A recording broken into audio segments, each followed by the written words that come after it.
the system is broken. Kami po, nandito kami sa gobyerno. Nandito ang LTO, nandito ang LTFRB, nandito ang DOTR. It's broken. We have to admit that.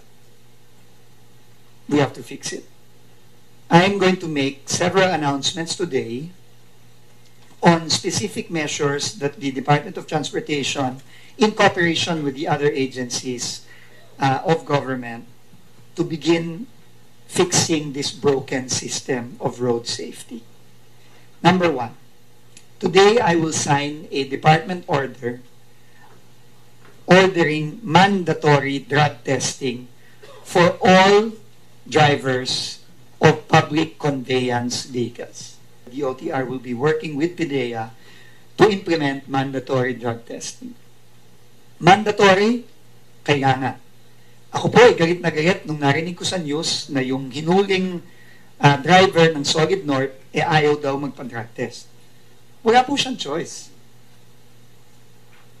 Wala pong choice. Hindi ka pwedeng hindi pumayag. Nakapatay ka ng 10 tao, hindi ka papayag magpa-drug test. Pwede ba yun?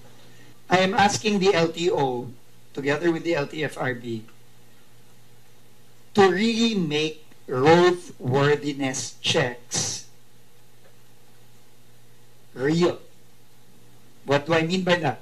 Kasi, wag na tayong maglokohan. Alam naman natin na ang roadworthiness checks dito sa atin, hindi naman yan totoo eh. Hindi naman talaga na check eh.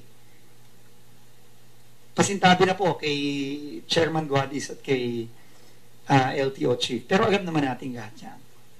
Alam natin lahat yan. Hindi naman talaga na check ang mga bus, ang mga jeep. Hindi naman yan talaga na check ng tama eh. Kaya ang daming nagfe-fail ang brakes, ang daming... So ngayon, hindi na pwede yan.